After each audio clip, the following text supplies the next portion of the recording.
Yeah, yeah, yeah. Brooklyn. It's the WGIS, nothing less, giving it straight to your chest. Yeah, yeah. Know what? No chaser. Yeah, yeah.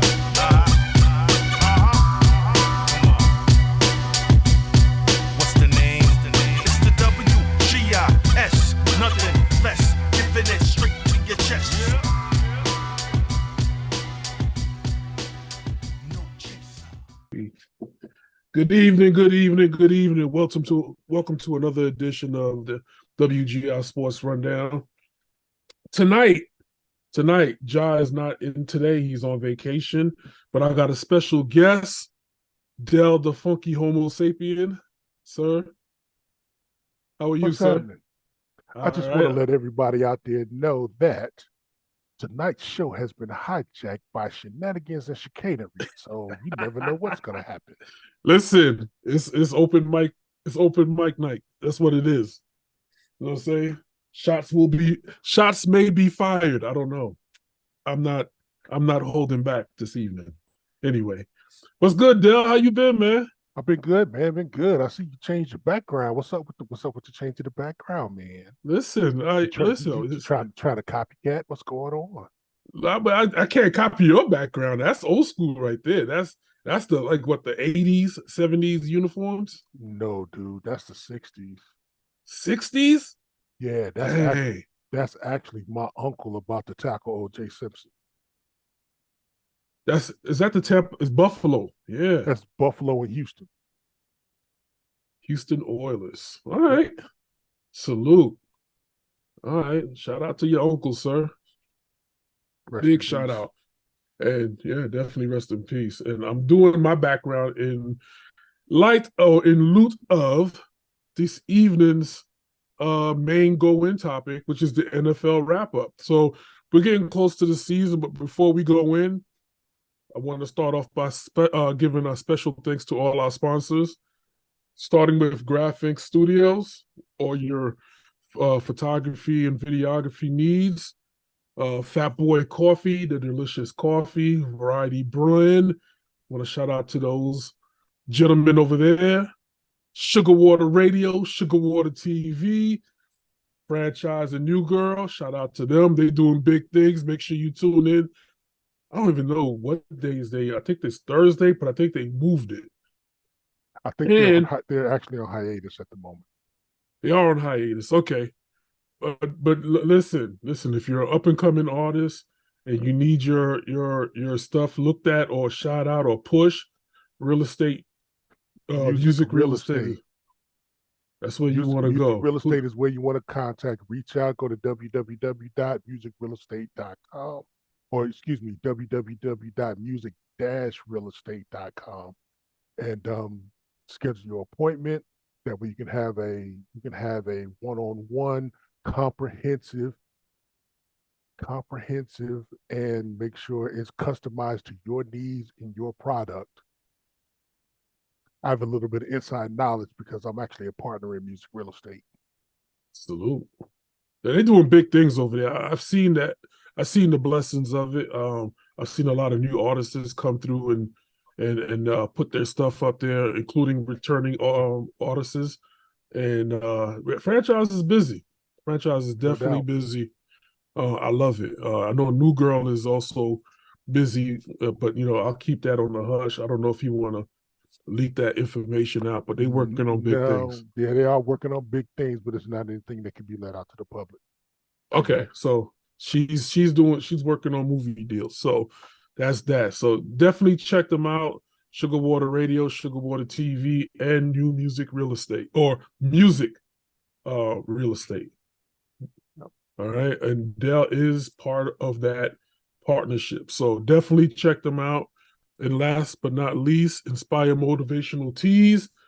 Just copy yourself a garment. It's motivational, educational thoughts for your mind and your conscience and your soul. So definitely check out those sponsors. And Fat Boy is actually PHAT or hyphen, or matter of fact, no hyphen, just PHATBOI.com.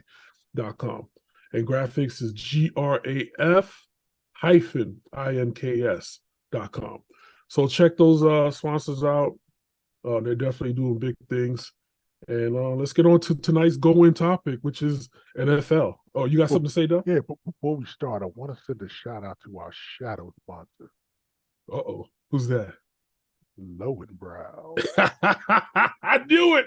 I knew it, Doug. I knew you wasn't going to let it go. I was waiting. I thought you was going to open up with that. No, we're going to open with it, but I got to make sure we shout out Lowenbrow. There you go. Here's the good friend. The night is kind of special. The beer will pour. Salute. Make me thirsty. That's all. That goes out to all our old school peoples that love sports and drink Lowenbrow. Listen, Lowenbrow needs to start cutting a check. Just saying. Start saying. And it needs to be a separate check. Two of them. Music, real estate, and to WGISports. No doubt. No doubt. All right. So, Del.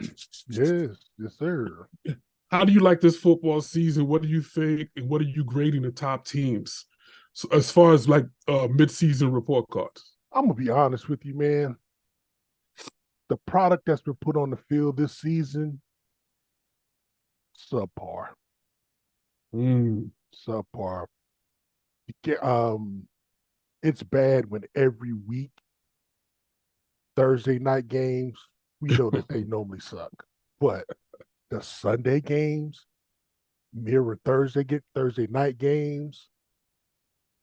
The officiating has been worse than suspect. For real. It's with all of the rules that have been put in place to increase scoring, you've only had one real just outlandish game, and that was when the Broncos got mollywopped by the Dolphins. Yeah, that was a huge one. Yeah, when they dropped a 70-piece on them. Yeah, that was huge. That was huge. So, I mean, hadn't been real impressed. I mean, but it is NFL, so when it's on, I'm watching. I don't think it's been that many injuries as far as like big injuries as far as like main players, right? It's just been players returning. It's been there. Joe Burrow went down. He's got a season-ending injury. Yeah, that's right. Joe Burrow. Yeah. Michael Thomas was just put back on IR for the Saints. So yeah, we've had some major injuries. I mean, Nick Chubb, gruesome injury. Yeah, I saw that. Ooh, gruesome. Ooh. Yeah, it was not pretty. But yeah, so on a grand scheme of things, the injuries have been fewer, but the ones that have taken place have taken a toll on the teams that were involved with those players. Right. Even I know we're gonna go there, but even the Giants, man, I mean, they lost their quarterback and they're scrambling. But they're down to their third string, right? Fourth string. That's right. Oh, man, fourth string. But how do you like Miami?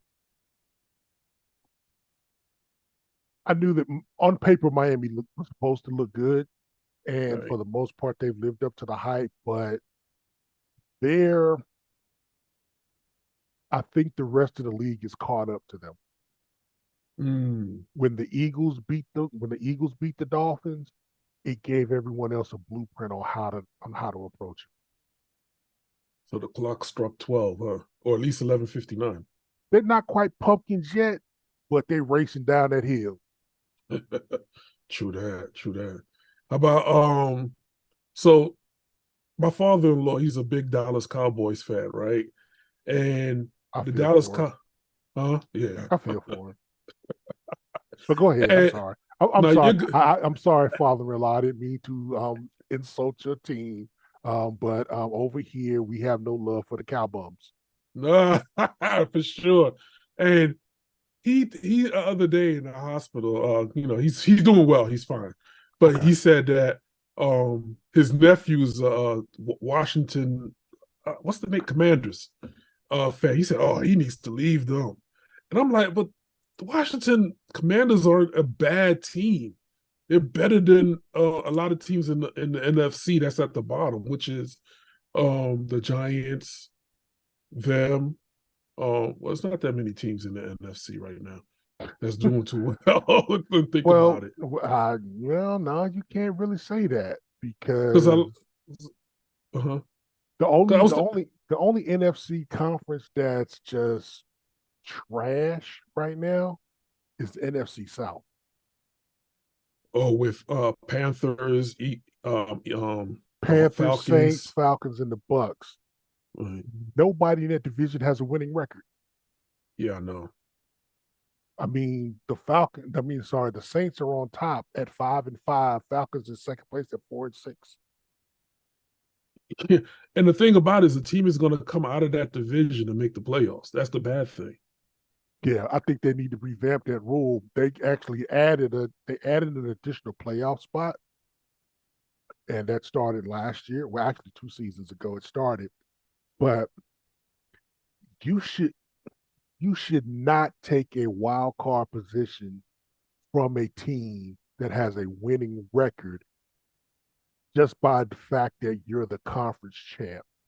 I said it when Seattle made the playoffs a few years back at 7-9, and I said it when my Eagles made the playoffs at 7-9. That shouldn't happen. Right. How do you justify being in the playoffs and you don't have a winning record? Yeah. You're taking a playoff spot from a team that played good football or well enough to have a record that's better than yours. And you're under 500. That makes no And then sense. get Makes no into the sense. playoffs and wolf off, right? Right. Yeah. Makes no sense whatsoever. No, they need to revamp that. But I mean, how would they fix that though? I mean, you would take a second team from No, a no. I mean, you would just include a clause into the rule books that says all conference champions make it to the playoffs, which they already do. right. However, your conference champion is excluded from playoff contention without a winning record. And then the next highest team in the wild card calculations would take that spot. A team that's like 8-7 or something like 8-6. Well, a team got at least 8 wins. I mean, well, actually, 8-9 you would still be losing because you got 17 weeks. You would have to have at least a 500 record. That makes sense. I mean, you don't want a team that's below 500. That just Exactly. It makes no sense whatsoever. Right. I mean, if the benchmark is 500, let's shoot for that and not go under that, because then what statement are you sending out there? Exactly. Because think about it. If you're your conference champion and you're below 500, there's another team somewhere within your division or in your conference that has a winning record that is going to get bumped for you. If that next team up with the next best record should take that spot instead of the conference champion. I know in some sports they do it by margins of wins and losses. Could that be added in there and justified? But those are tie breaks. Okay. So they already used that for tiebreakers. Right, and they have a calculation in place if a conference champion and another team end up with identical records. Right. Or even if you have a tie for a conference champion, you have identical records. Then it goes to the calculations. It goes to strength of schedule. It goes to quality wins. It goes to wins within your division, wins within the conference, wins outside of the conference, number of points scored. There's all types of calculations to break that tie. But there's no way that a losing team should make the playoffs. Yeah, the same calculation should be added to the a losing team as well. Like, listen, your strength. I mean, they do it in college football just about. I've seen teams that go undefeated and still don't make the top four. Yep. I see it. We seen it. Based on strength of schedule, computer picks, margin of victory. I mean, all kinds of things play into that. But that system is flawed too, so you really don't want to model that. Yeah, we know about that flawed system. Yeah, because they're expanding to 12 teams in the playoffs for college football. When is that? Well, that's a different topic, but I know that's coming up soon, right? Like I think 2025. Next season. Okay, that's what I thought. Can't wait. That should be fun. So with that being said, who's your surprise pick for mid-season review? It's no secret, and it's the Detroit Lions at 8-2. Who knew? Who would have seen that coming? Nobody. And here's the thing. Detroit has started off hot before, but then they've crashed. At this juncture, unless they drop every single remaining game, they will be above 500. Nice. And when does the season officially end? Like I know they moved the season back to expand the playoffs. This is week 11. It's 17 weeks in the season. So we got 6 more weeks, including this weekend. Technically, you got 7 more weeks because each team gets a bye week. So it's technically 18 weeks in the season, 17 games. You think by expanding the season like that, it makes this? Because I know a lot of football is a gladiator sport. That's what I like to call it. And with that type of impact during the game and high injury factors, should they expand the season like that, or should they shorten it? Well, the NFL is always going to do what's best for their pocketbook. Right. Longer seasons, it means more revenue. Yeah, unfortunately. That's why they went. The NFL Players Association fought tooth and nail to not expand the season. The league actually wanted to go to a 19-game season.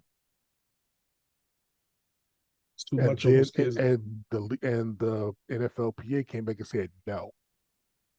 That's not happening. Then they counted with the 18-game season and only 2 preseason games. They said no.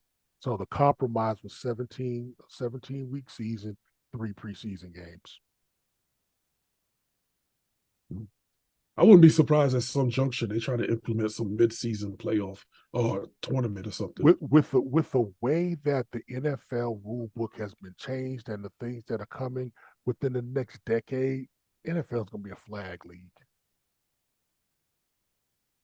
They've literally made it almost impossible for you to have solid, hard-hitting football without a flag being thrown anywhere on the field, not just quarterbacks, not just helpless receivers that are in mid-air and can't protect themselves. Everywhere on the field. Yeah, the game wasn't always like that, especially in the 80s. It was what they call smash mouth football.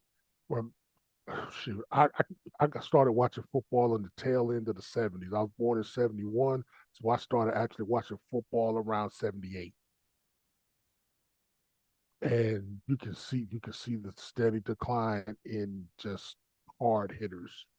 The last just headhunters, for lack of a better term, that you saw was probably 2007, 2008. What team was this? Yeah, I'm talking league overall. Oh, in general, okay. League overall. Yeah, that's when they, concussion protocol and all that other stuff became a big thing. I mean, it's kind of hard to see which way the wind is blowing with that. You know what I mean? Because you want to protect the players, but you want good football. You want quality football. And you want smash mouth. Here's the thing. They keep implementing all of these technological advances. You have to excuse me. I'm having issues with my hands. But they keep implementing all of these breakthroughs and technological advances that are supposed to reduce concussions and head traumas and things of that nature. But the fact of the matter is, until you can find a way to stop the brain from moving inside your skull because it's floating, Right. any jarring movement can cause a concussion. You can get a concussion from sneezing too hard.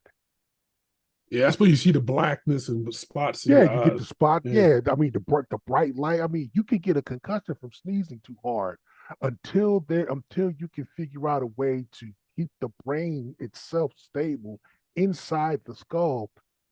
A lot of these technological advances are for show, and that's just my opinion. Now, the rules about hitting, although I may not agree with them, they make sense. I can't hit somebody in their forehead. I can't hit somebody under their chin. I can't deliver a forcible blow to the head neck area. I get that. That's a way to keep the head from jarring and moving back and forth. Get that. I'm all for it. But there are some things by the just the innate nature of the game, you're never going to be able to eliminate it. Right, because you got momentum carrying you into a Right. body, And and right. you And, exercise, and think you about stop. this. Right. And think about this. Even in the flag football game, somebody's going to jump up for a pass and hit the ground, Thanks. and their head and neck is going to jar. So there's always going to be, I mean, soccer players suffer concussions all the time. Hmm. But if the way the league is going now and it keeps progressing, the flag game that we see in the Pro Bowl is what we're going to be seeing on the field in probably 15, 20 years. I hope not. It might as well save that for like All-Star game, and even then, I don't think nobody's gonna watch it. But the people that grow up with that kind of football will probably enjoy it and love it. Different generation. I mean, think about it. Yeah. I mean, come on. I mean, you're asking little leaguers from today that's playing little league football to grow up and not be hitters. I mean, they're hitting from this age, and that's a lot of that's a lot of miles on their body that they're used to absorbing and taking and giving, and then you're gonna automatically tell them when they get to that next level they can't do it. Well, and here's the other part about that. Think about how many hits that a, a let's just say you start Pee Wee football. Let's say you don't even play 8 and under. Let's say you start 10 and under. Right. So you're 9, 10 years old. You start playing football. Think about not just the number of games that you play. Think about the scrimmages, the practices, the incidental contact from the off-season workouts. Now think about that from 9, 10 years old, all the way through middle school, elementary, middle school, high school, college, because you have to play 3 years of college to get to the NFL, and now you're at the NFL. Think about the total accumulation of hits that you gathered. Along the How, way. how likely is it that somewhere between Pee Wee football and making it to the NFL, what's the likelihood that a kid has never suffered a concussion? Yeah, that's going to be nil. Nil. So to get to the NFL, and then they just say you can't do that, or Well, they take. well, I just think that the focus on player safety is going to dictate that you're going to have to take the collisions completely out of football. The only collisions that are going to be allowed are going to be the player and the ground at some point. That's the only way that you can truly minimize concussion. That's where you can get them to a point where they're negligible. So let me ask you this: so we get to that level, right? Right now, Mm-hmm. what's the likelihood of the league becoming integrated at that point?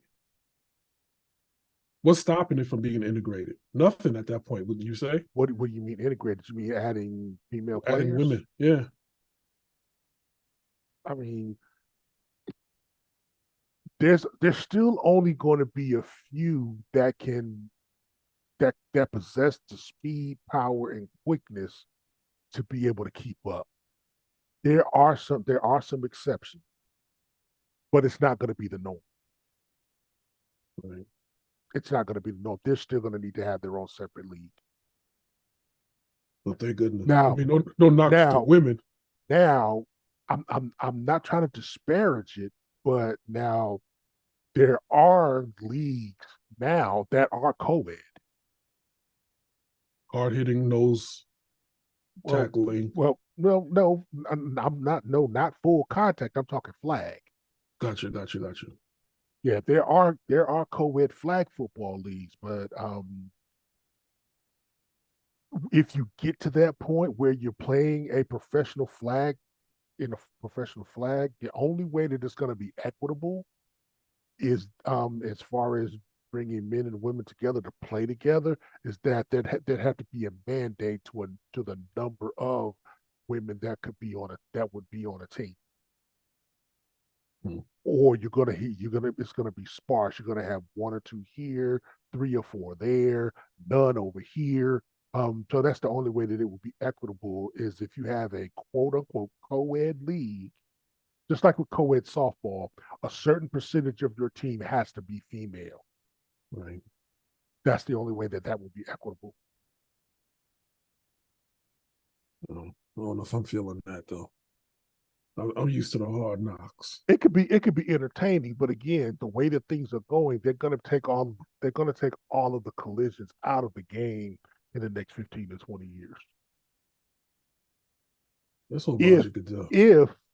if they stay true to what their mandate is, as far as making player safety a priority. I understand the quarterback portion because usually when a quarterback is in the pocket or throwing or scrambling, he's usually defend. Well, once he scrambles, it's all fair game. Yeah, once he leaves that pocket, or he tries to start climbing that pocket, all bets are off. Yeah, so it's all fair, love, and war. But I think that in the pocket, I get it. I get protecting the quarterback because he's defenseless. He's not looking, but it's part of the game. You know what I mean? But there are enough rules already in place for that. You can't strike above the shoulder. No blows to the head or neck whatsoever.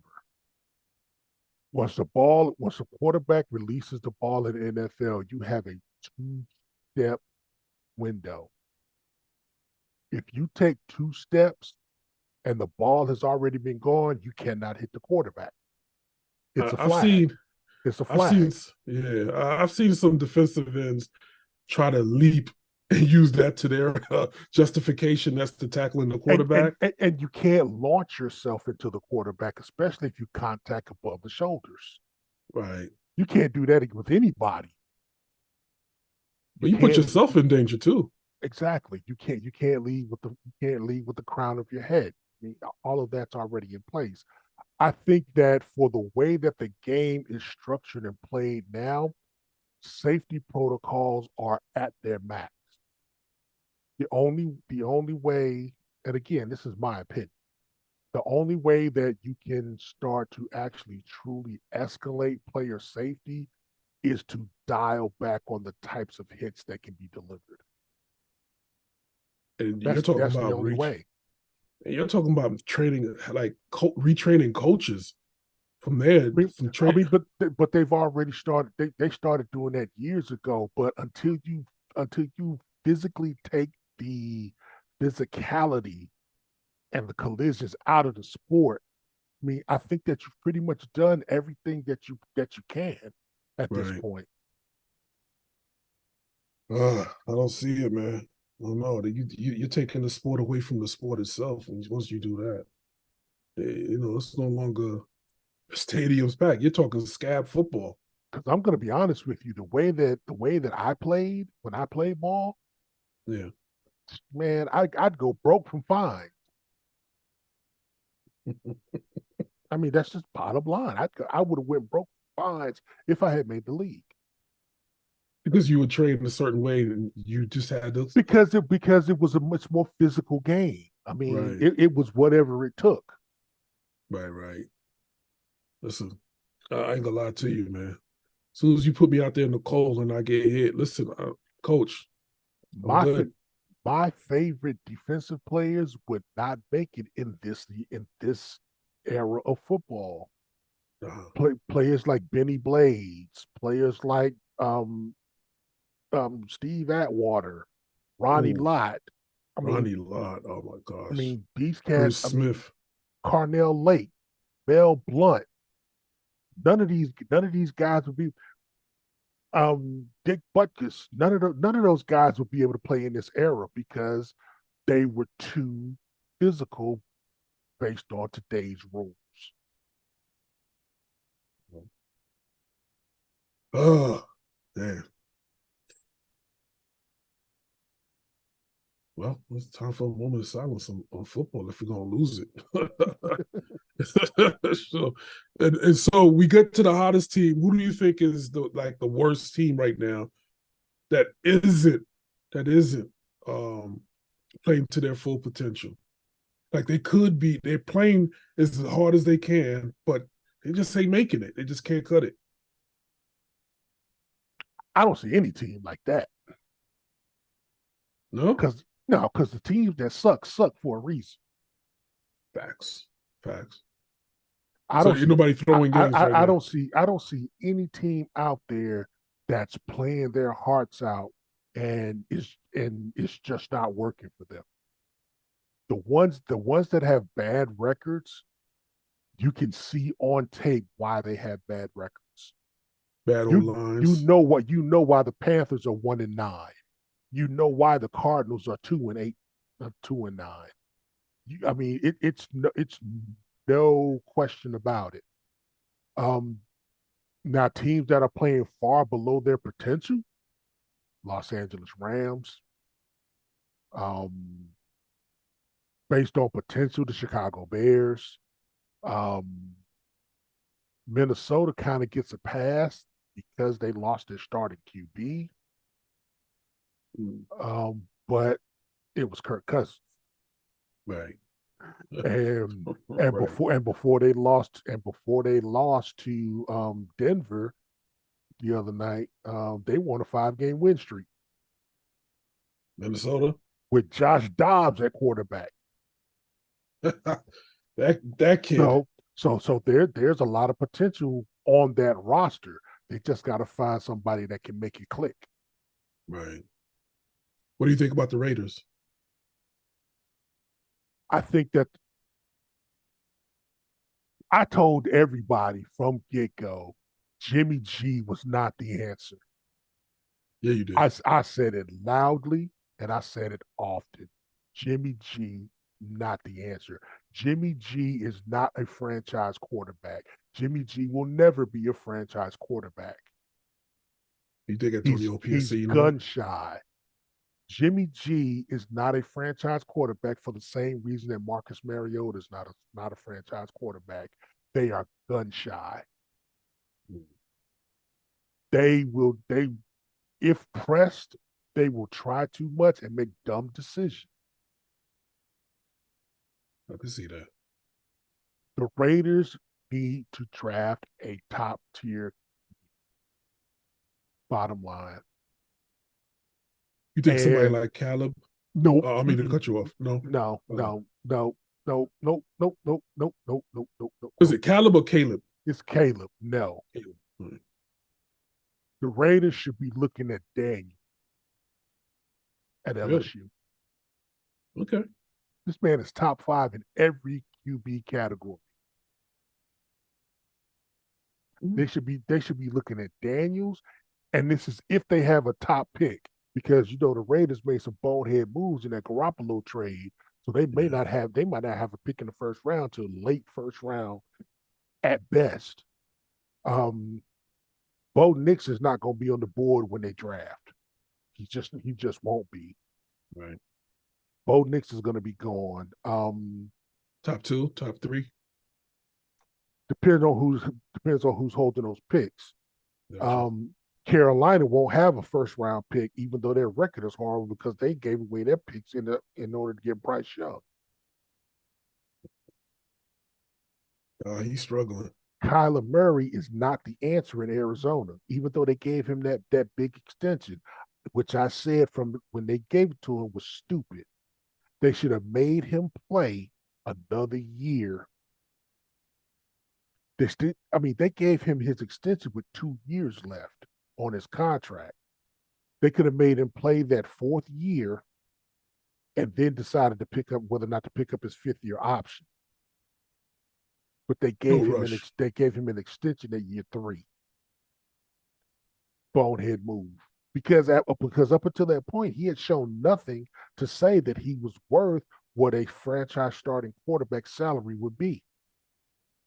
He hadn't shown it. Not only had he not shown it, but if they had not given him the extension, they could have gone into the draft and got another project for so much more cheaper and been able to put pieces around him because their salary cap wouldn't have exploded. I remember you talking about that last year. The salary cap was going to play key this year. Yeah. I remember you saying that.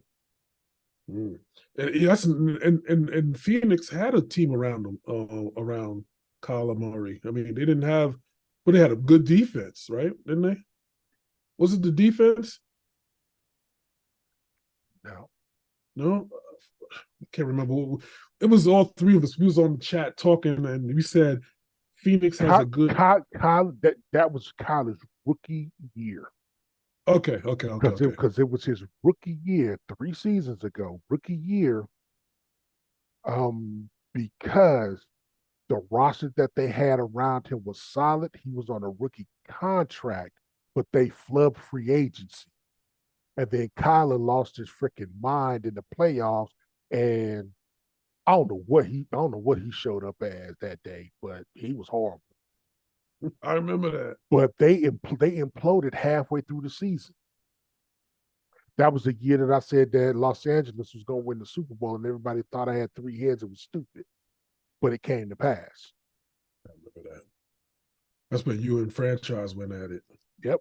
I said that the Super Bowl champion is going to come out of the NFC West. I said that if the Cardinals don't implode, it'll be the Rams. Well, excuse me, if the Cardinals implode, it'll be the Rams.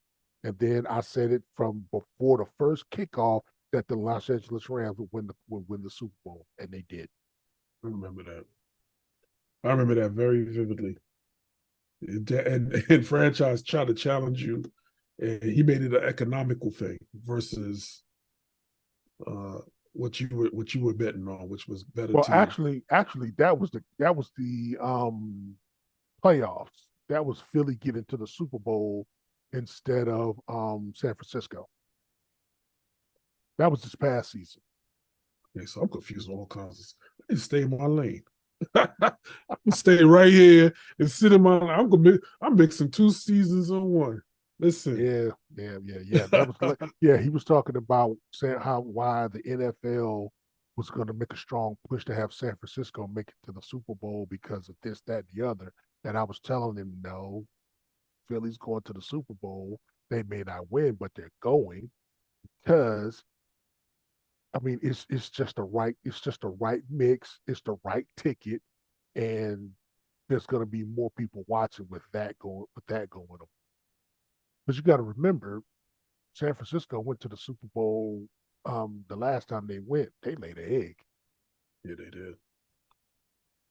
What do you think about Eric Bieniemy, man? You think he made a good move going to the Commanders, or I need Eric Bieniemy to get the hell out of my division.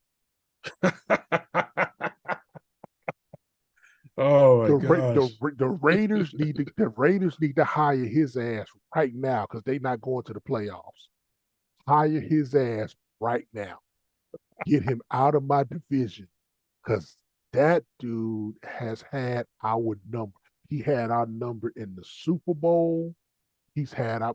We played the Kansas City Chiefs 5 times. We are 1-4. That was from last night. We are 1-4 since Andy Reid took over. We lost to them in the Super Bowl, and we lost to them 3 other times. We beat them last night. Guess who wasn't on the sideline? The enemy. And then we played the Commanders, and the Commanders had our number. We lucked out and won those games, but they were marching up and down the field. That brother is tied in. If he has enough time to watch film, he will pick you apart. It was by the grace of God that we won those 2 games. I was on the edge Yes. of my seat. I was cursing the whole time. Get him out of my division. Send him to the AFC where I don't have to see him but maybe once or twice every 4 or 5 years. Oh man, last question on teams is, how do you feel about the Texans? How do you like them? I'm a D'Amico Ryans fan. I do Okay. not like the Texans as an organization. Never have. And I lived in Houston for over a decade. Never been a Texas fan. But I am a fan of D'Amico Ryans, and I hope he succeeds despite that ownership. Yeah, me too. And right now, they have a winning record. So I was telling Ja last week, or was it 2 weeks ago, that it looks like Houston came out on top on that trade for Watson. As far as like moving the quarterback, getting a new quarterback, younger, and the team seems to be gelling very well. Cleveland is doing their thing, but it seems like Houston came out on the right side of the deal on that. Cleveland is, I'm not going to say a train derailment yet, but Cleveland is in triage. Do you know what I mean? Yeah, They bandaging want up wounds. they exactly. I mean, starting running back goes down.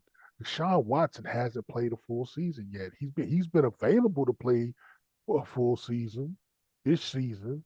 He was available for last season after the suspension, but he can't get on the field. He can't stay on the field. He got hurt last year. He's hurt now. He's on injured reserve for the rest of the season. He's Yeah, I done. heard. Yeah, Done. All that guaranteed money. And I don't know what they were thinking by giving him that much money because at that point he hadn't played in 2 years. right. uh and then 2 years of football life is an eternity, just about, when you're not taking full contact. It can be overcome, but it can't be overcome if you're injured. Right. I Yeah. mean, but as far as what the Texans have going on now, the Texans are in the best situation a team can be in. They have no one on an exorbitant contract. You have a rookie quarterback, rookie rookie scale, rookie wage scale. You can afford to bring in the pieces to make that team better. You can surround him with veterans and good guys that are coming out that are going to be able to fill out some depth. The Texans, if they do it right, can be formidable in the next 2 to 3 seasons I could see that. before they have to pay Stroud. I could see that. The kid is humble. I like him. I mean, it's not even about being humble. The Texans line is not that great, but he makes it work because of his athleticism. Yeah. He I has believe the it. athleticism. He reminds me. He reminds me of. I'm not going to say Jalen Hurts because his arm is bigger. His arm is bigger and he's a little faster.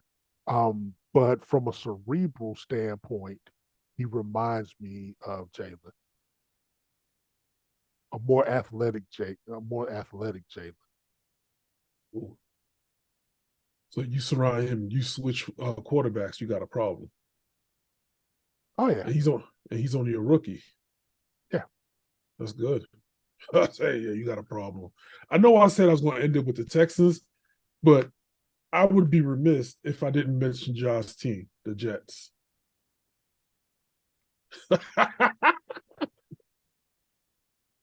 I just had to, because I know John loved his Jets, and he always saved them for last. So why not? I'll be honest with you. Uh-huh. The Jets would be a completely different team with Aaron Rodgers at quarterback. I agree. With that being said, I would say they would definitely be over 500. But would they be able to go deep? I don't think that they would be able to make a deep playoff run simply because the offensive line sucks. They Their can't defense ain't helping either. Their defense is solid. Their defense is what keeps them in game. I guess they don't know. Well, when you're on the field too long, you start to break down. Here's the deal. Yeah.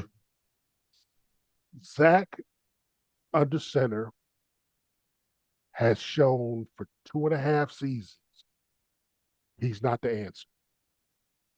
He's Good not him. line, bad line. He's shown that he's not the answer. You've got decent receivers there. You've got decent running backs. The Achilles heel for the offense for the Jets is in the front line play, because even a fair to middling quarterback behind a good offensive line, you can have success. Right. Think about it. Ryan Tannehill was fair to middling as a quarterback, but he took the Titans to the playoffs a couple times. He did. Okay. He did. Jared Goff was fair to middling at quarterback. Good offensive line in LA. He went to the Super Bowl and lost. And they traded his ass to Detroit. Yeah. But he took them to the Super Bowl and they lost. Jimmy Garoppolo went to the Super Bowl with the San Francisco 49ers as a starting quarterback because they had a great line, great receivers, great running back, and not great running back, great running backs, because they had Mostert and they had the committee going. And then they had a strong defense. Upgrade the Jets' offensive line, they could be a problem. Oh, there's something. As evidenced, the only loss the Eagles has is to the Jets. And it was their defense that won that game for them. I remember that game.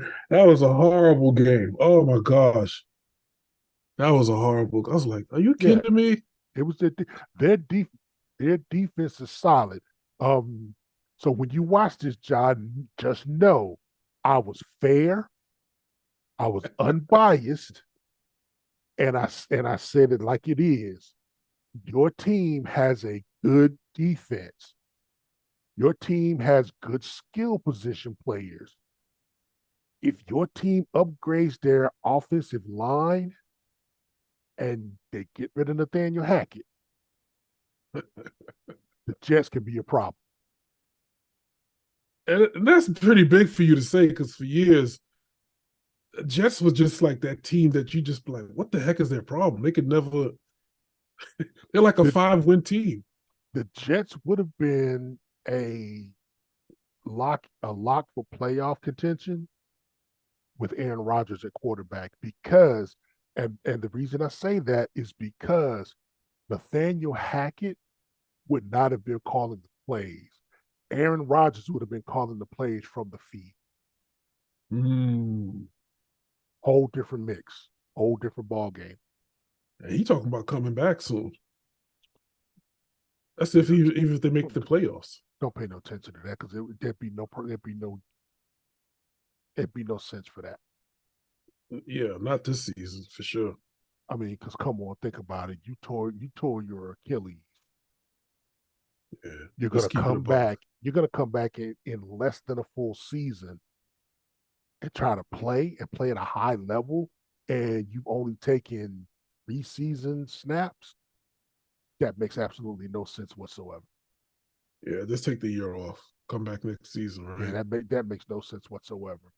let the team evaluate who they have on their roster so that they know what they need to go pick up in the draft and in free agency at season end to help you when you are healthy.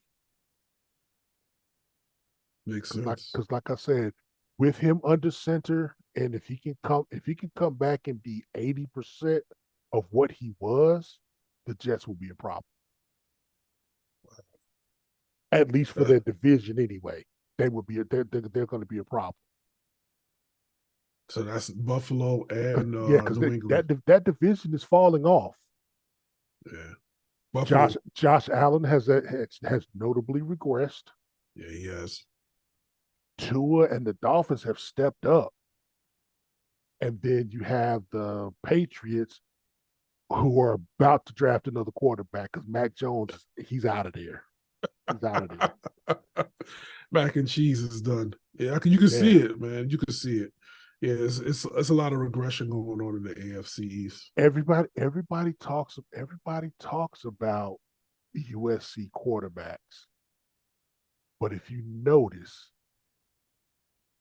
with the exception of the way that Tua's playing right now, and Jalen Hurts is playing right now, Alabama quarterbacks suck in the NFL. You know what? I wanted to say that, but man, I'm giving Bryce Harper a bigger chance than I should. Bryce Young, but I think it was a bad pick for bad pick for the Panthers. It was the pick made sense if you had a strong line. Right. If Steve Wilkes was still the head coach, I think they would have drafted Stroud. I agree. Wilkes had made Steve Wilkes the permanent head coach, I think they would have gone with Stroud instead of Bryce. A lot of players were shooting, not players, fans were pushing for Stroud. Well, but I mean, you have to look at what you have. Your offensive line is not good. So what's the thing that you need? You need a mobile, strong quarterback. Bryce is not that fast. He's not that quick, and he's slight of frame. Mm-hmm. He's shown that he can't make people miss. Yeah, for sure.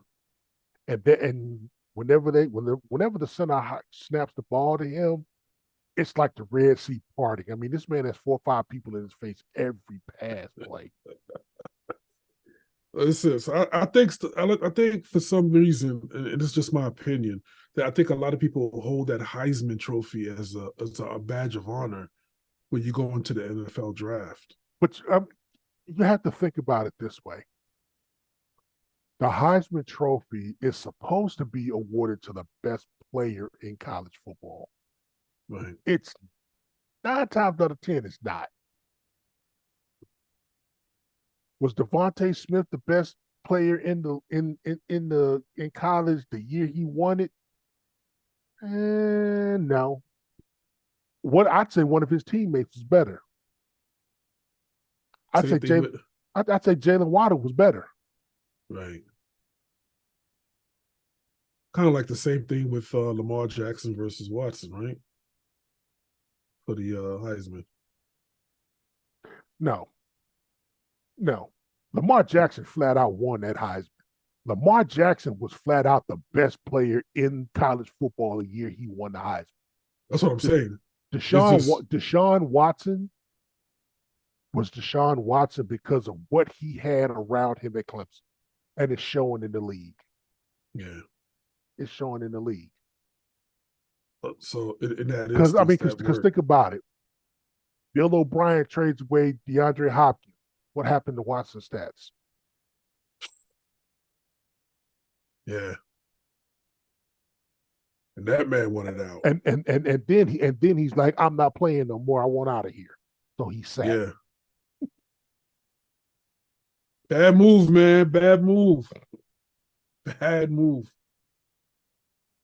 Altogether. All right. Well, so who's your Super Bowl predictions for this year so far? Based on where we're at this season. I'm hoping, because I know that you have a a certain way of doing things, benchmarking teams, and there's a certain point in the season that you say, okay, I've seen enough. I think this team is good enough. Are we at that point? No. To be honest with you, coming out of the NFC, it's still pretty much a toss-up.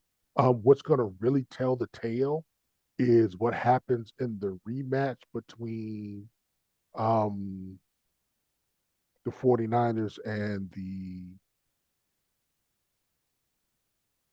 Eagles. Ooh. Green Bay, no.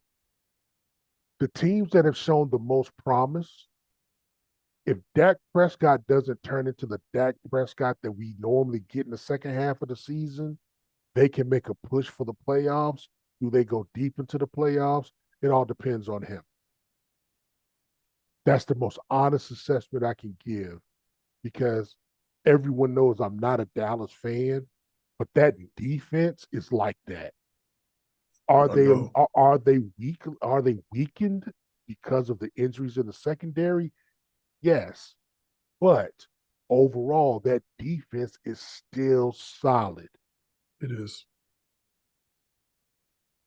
How far the Cowboys go is going to depend on what Dak either does or doesn't do. So in the NFC East, you've got Philly and Dallas.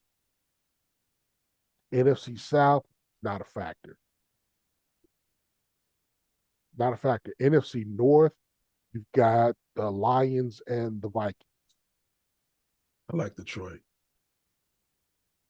Yeah, but can you count on Detroit to not be Detroit when it comes down the stretch? You got to remember, last time Detroit won a playoff game was 1991. Yeah. And the kid Dobbs is hot. Dobbs don't play for the Detroit Lions. Dobbs No, he plays for the Vikings. Yeah, that's what I'm saying. He's got that team a little. He got exposed. He got exposed against the Broncos. That pass rush got to him. Now the Broncos are another story. I'll get to that in a second. Well, that's what I was going to close the show with. Yeah, Broncos are another story. I'll get to that. But yes, the NFC is going to be a toss-up as to who plays the most mistake-free football. And I like Philly's chance because Philly has found different ways to win every week that they've won. They've not been overly dominant. They've had to figure out how to make it work and how to win. So to me, a team that has been battle tested week in and week out, when it comes to the bigger stage, they're less likely to make those kinds of mistakes that cost them the game. So that rematch between Dallas and Philly would be a big one then. It's in 2 weeks, yeah. Watch TV. Yeah, it's in 2 weeks. And but those are the three teams I'm looking at. Well, the two teams, Philly, Dallas, and the 49ers. 49ers mollywop Dallas. Go Fish. Who's seen that coming?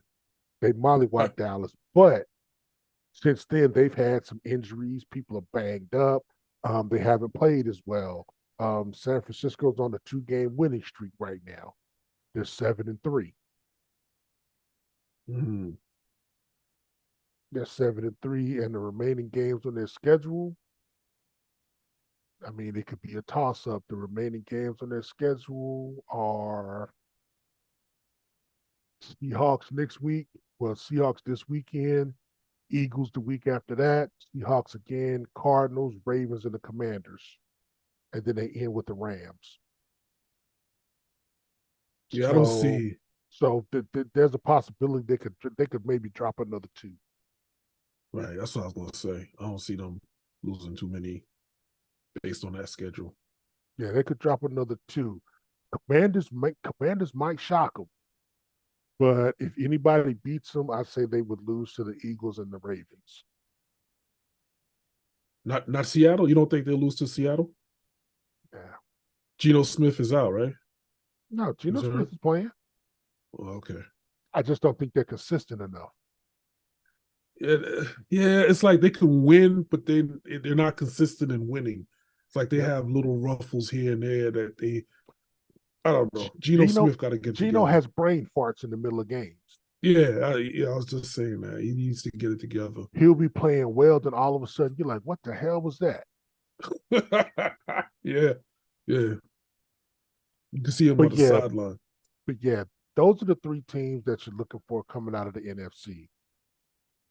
I don't know if Dan Campbell and the Lions, I don't know if they're going to be able to hold up under the spotlight. I mean, there's a lot of football left. I'd like to see it, and I'm glad we played them already. Yeah, luck of the draw, right? Yeah, man, we got them suckers week 1. Get that out the way. There's always that one team, and Detroit seems to be that team this season for sure. Yep. Now, as far as the AFC goes, Dolphins, Ravens, and the Chiefs. The Broncos have won 4 in a row, but I have a conspiracy theory behind that one. Listen, we about to go in on that. I think that the league is trying to make sure that they preserve Sean Payton's legacy because they won 2 games back to back on last second Hail Mary type touchdown. I'm like, are you shitting me? Or kicks, bad kicks, yeah. Bad I'm calls during kicks. I mean, dude, their last 2 games, they literally won with damn near no time left on the clock. Russell Wilson scrambling and find somebody with nobody on him in the end zone. Where they do that at? Yeah, no, not in this. Yeah, that's a no. That's crazy. But I think yeah. the last one where they called that penalty and off the kick, and then they moved it closer. He wound up missing the kick, and then they moved it closer. He made it. I was like, what? Right. Really? You call that? Right. Oh, yeah. The Chiefs have some issues. Yeah. The Chiefs have some offensive issues. They lead the league in drop passes, which is crazy. And I'm telling you, thank God for that. Because they drop passes that they should have beaten us by 2 touchdowns. They should have won. They should have beaten the Eagles. But thank God that they can't catch. Thank God. Yeah. Travis Kelce dropped 2 balls that would have put him in the red zone if not scored. Hardman was by himself. Ball hits his hands. Instead of him taking it down and cradling it, he does this and the ball flips over his shoulder. That was a touchdown. He was 3 yards behind the safety. But there were several instances like that throughout the game. Thank God they can't catch. Like there's a ghost in the field, right? Yeah, it's like yeah, footsteps. You don't really want to catch that. Who said that? It's like a Jedi mind trick. You got to go out there and DB's like, that's not the ball you want to catch. That's not the ball I want to catch. On some old drill Darth Vader move, right? Yeah, like Obi-Wan. These are not the droids you're looking for. These aren't the droids we're looking for. Move on. For sure. Oh man, good old NFL. Jacksonville is up and down. They're 7-3, but they still got to overcome the Texans in their division. Yeah, you know what? That'll be a good game. That'll be a good game to see if which one of those two make it into the playoffs. Yeah. Yeah, because they already lost to the Texans once. Let's see. And they lost to them pretty badly. It was 37-17. Yeah, I remember that score. And they play them again on the 26th. Nice.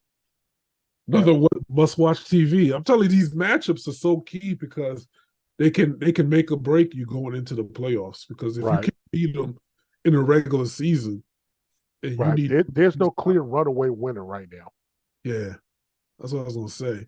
But I do like Philly, because they are a tough team to beat. They don't lose, just flat out lose. They don't give up. They Right. fight you tooth and nail to the end. And then I do like um the Texans, but Texans is all, for me. I just want to see the underdog win. I Um, want to see D'Amico Ryans have a winning record. he I, deserves it. I need D'Amico to have a winning record because I'm tired of the lack of support that organizations give black head coaches. And I'm Right, not trying to get on the soapbox. I'm just observations. I'm right. tired of organizations giving black head coaches such short leashes. The only team that has not put a short leash on a black coach has been the Pittsburgh Steelers, and Mike Tomlin has repaid their loyalty by never having a losing season. For sure, for And they're sure. 6-4 right now, and that team is being held together by shoe polish, duct tape, and gorilla glue. And for a third week, I say And they Pittsburgh. right, and they Pittsburgh. fired their OC today. Did they? They fired Matt Canada today, this morning.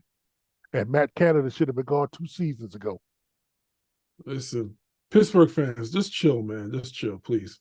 It's not aging well what y'all saying. It's not a good look.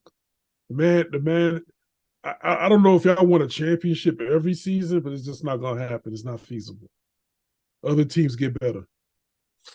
But yeah, I respect Pittsburgh a whole lot for pushing Mike Tomlin and supporting his every move.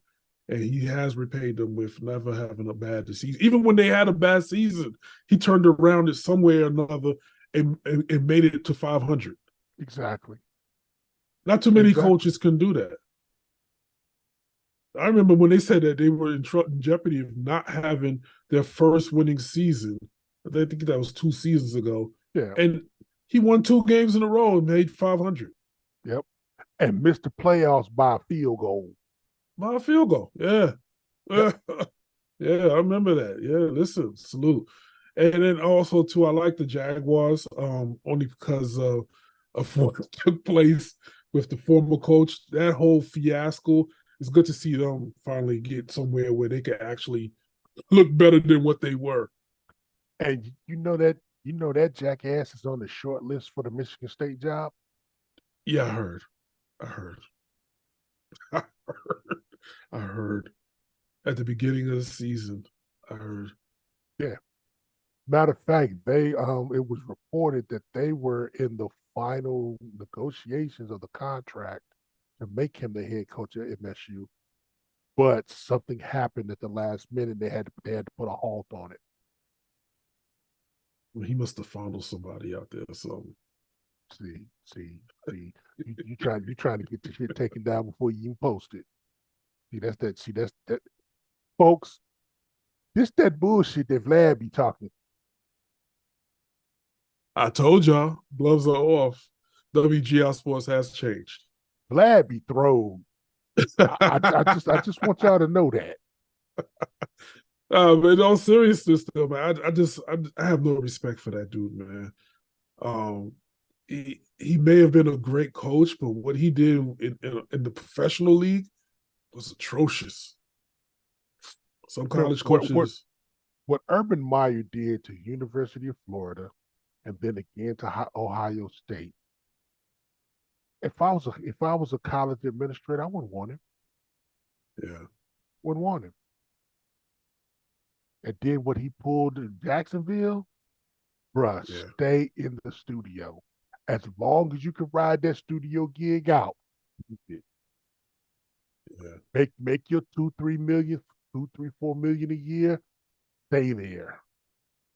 Just train your place. Yeah. Stay in the studio and talk shit about all the other coaches. Facts.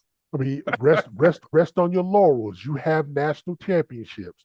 Rest No on your doubt. laurels, and whenever they ask you, hey, and what makes you the expert on this, and as far as college football goes, flash your rings. There you go.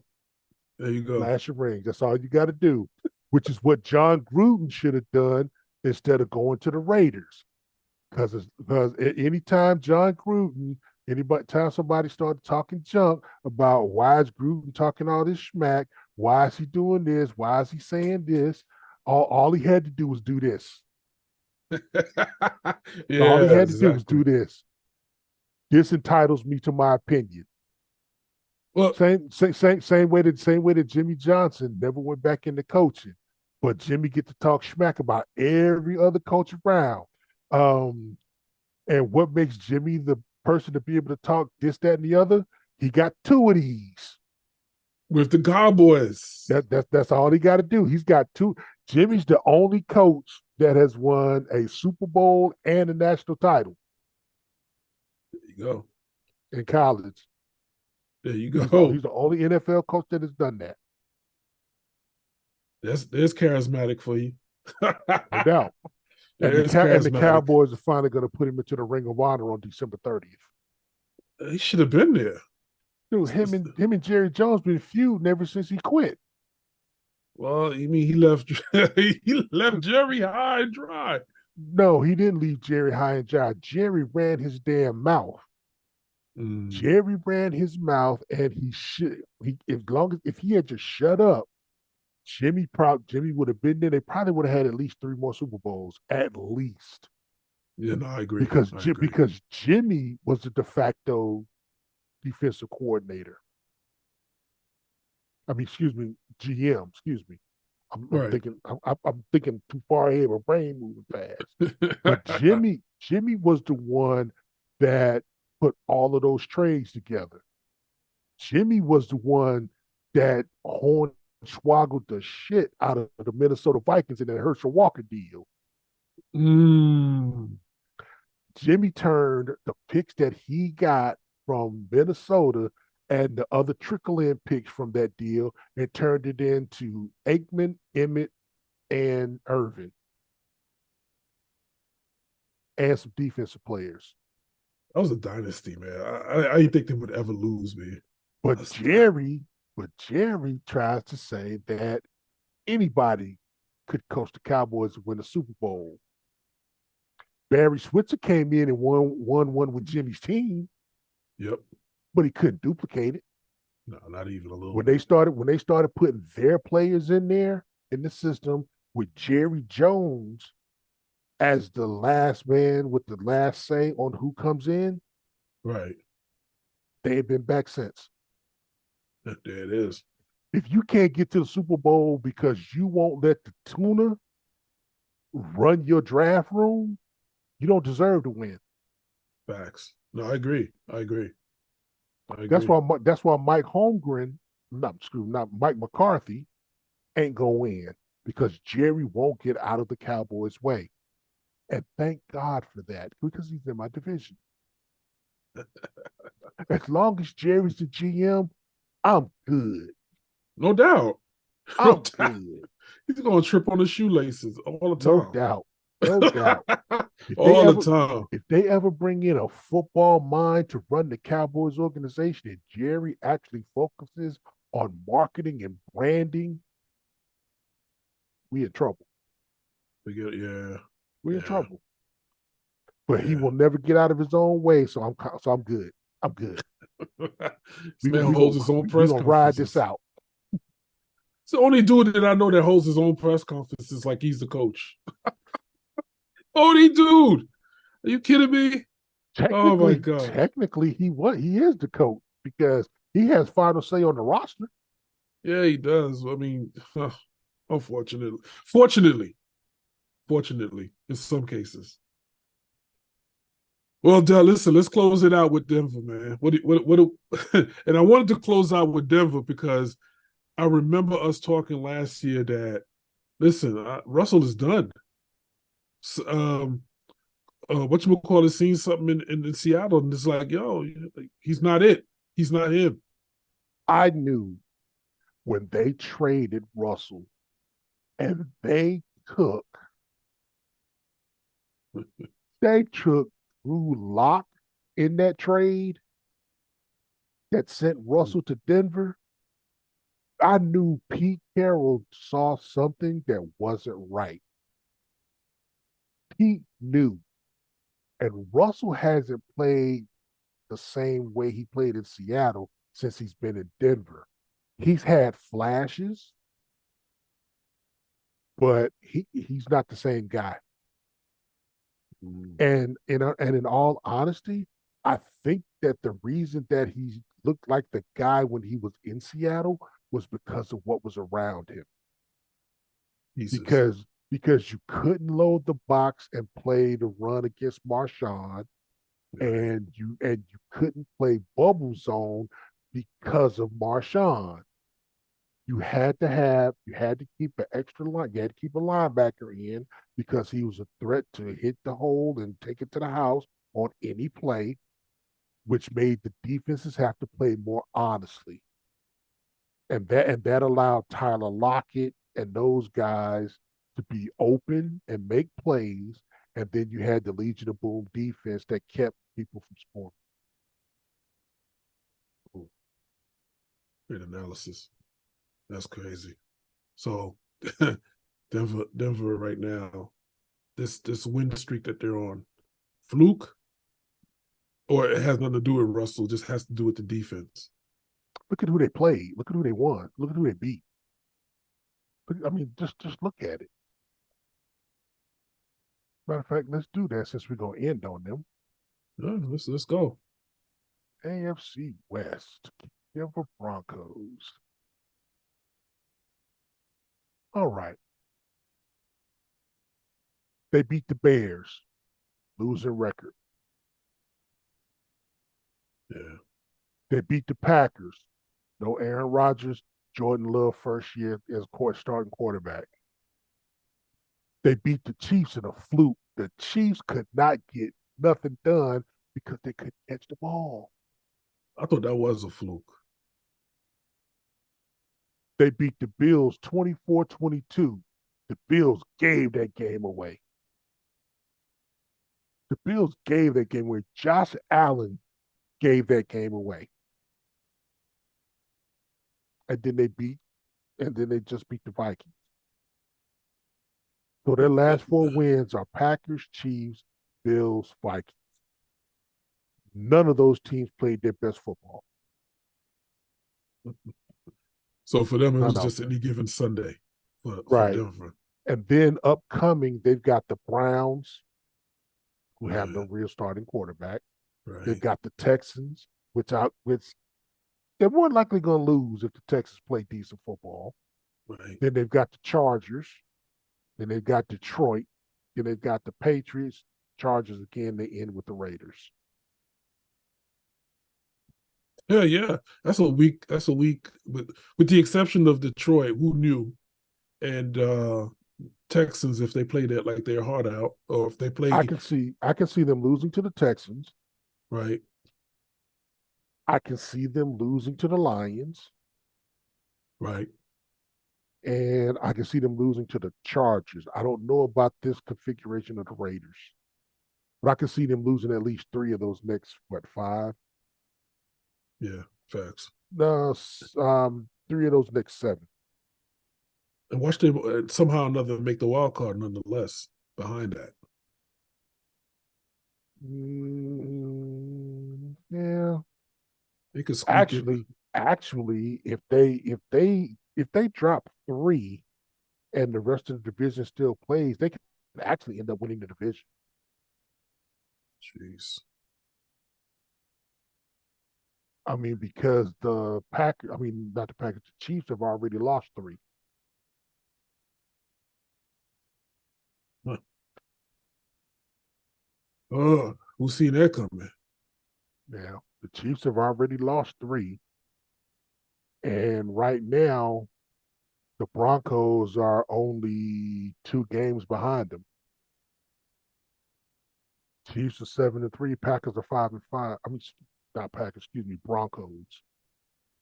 I'm looking at the Packers logo. My bad. No, you're fine. Yeah, the Kansas City Chiefs are 7-3. Denver Broncos are 5-5. Kansas City's on a 1-game losing streak, and the Broncos on a 4-game win streak. I don't see them winning out. I don't see them winning out neither. It's too many obstacles in their way. And I think that there's a better chance of Kansas City cleaning up their act and winning. I'd say they'd win 5 of their next 7.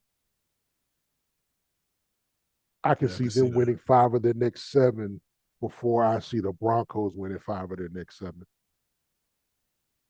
Right, I can see that. I can see that.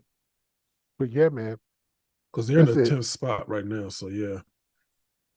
Yeah, so nah. Yeah, I can see that. Yeah, I don't think they'll make it because they got too many teams in front of them, like the Jaguars, Miami, even Cleveland. 7-3. And Pittsburgh, we never count them out, but you just never know with Buffalo and the Colts. So yeah, I agree. All right, well, Del, just listen, man. You definitely got to come back, man. I mean, I really and truly enjoyed tonight, man. And it was definitely it's always fun talking football, pigskin with you, and picking your brain on stuff. You're definitely like one of the best analysis that I've heard. Screw what I see on TV. You the dude, man. I appreciate that. No doubt, no doubt. Can I do a damn it, man? Hey, I was gonna ask you, do you have a damn it, man? Because I don't have one. Yeah, I got a damn it, man. My damn it, man, goes out to Cat. Really? Yes. Is it because of the choke, the chokehold? This man got choked out by Draymond Green. Oh, you mean Rudy Gobert? You mean? Well, same way. Yeah. But Cat got choked out because Cat was talking crazy. Cat got choked out by Ben Simmons of all people. Remember that? Really? I don't remember that. Go to your feed. Go to your feed. Right. In the text and look at the YouTube video I sent earlier this morning. I seen that. That's what that was? Ben Simmons choked out Cat and he literally tapped out. Yeah, I seen that this morning. But he didn't do nothing. He looked like he was trying to go in and save his teammate, but it didn't happen. Oh my gosh. Okay, I got it. I'm gonna look at it. Oh shoot! Seriously? Wow, I didn't know that. Ben Simmons. Of all people to get choked out by, you let Ben Simmons choke you out. Yeah, that is a damn it, man. And then you had the nerve to talk about the Draymond Green choke. Listen. Like he was really going to do something to bring it up. Oh, my God. Did you see him? Did you see him on the side? Exactly. He ain't want no smoke. He ain't want no parts of Draymond. He ain't want no smoke. Listen, he didn't even help Rudy Gobert. He seen Draymond. He saw it and he looked and he was like, nah, I'm good. Nah, he started having them light skin flashbacks with Ben. He's like, look, I got choked out by the man that's mentally unstable and can't play. Yeah, what I'm gonna do with it? What I'm gonna do with a dude that's sucker punching his own teammates? Listen, if I did have a damn man, it would definitely be Jordan Poole. But that man, he's done. That man is done. I don't know what that sucker punch did to him mentally and emotionally. He ain't never been the same. Took his manhood. Took his manhood. He is straight done. I felt sorry for him at first until I actually saw the video and heard what he was saying. Yeah, he was talking trash. Yeah. He was Yeah. talking trash. I felt sorry for him until I heard what he said. I was like, you know what? You'll learn today. Hey, you poked the beast and you got got. Yeah, that's not one person that I would poke. Nah, I wouldn't poke that dude. I wouldn't poke the bear at all. He shows you every night on the floor that he don't care. He don't give a damn. Find me. And you thought that would be the best best method of approach. I mean, you practice with that man every day. You know he got the screws loose. Really? Right. That man barely wanted to apologize. I know, right? Oh man, listen, I can't do what Ja do. I'm gonna try my best, but as Ja would say in this moment, remember to do what you love to do and embrace the grind. Something to that effect, Ja. I'm sorry I screwed it up, bro. One love. But Ja, salute, man. Dell, salute to you, sir. Thank you. Definitely come back, man, when you can. Maybe you should do another special with us when the around either Christmas and Super Bowl. We can definitely try to put something on the schedule. No doubt. I know you're a busy man. I know music real estate got you buzzing. Salute. You know, I was so happy for franchise and all that. I know they dealing with some other issues, saying my prayers is with them as well. And right. But listen, go listen to them dudes, man. And family over there. New girl and franchise. All right, Del. On that note, I'm gonna close out. Fans, thank you for joining us for another rundown and continue to follow us. Subscribe. And just remember, I like your ambition, but you got to have vision. Salute. All right, peace. Peace, man.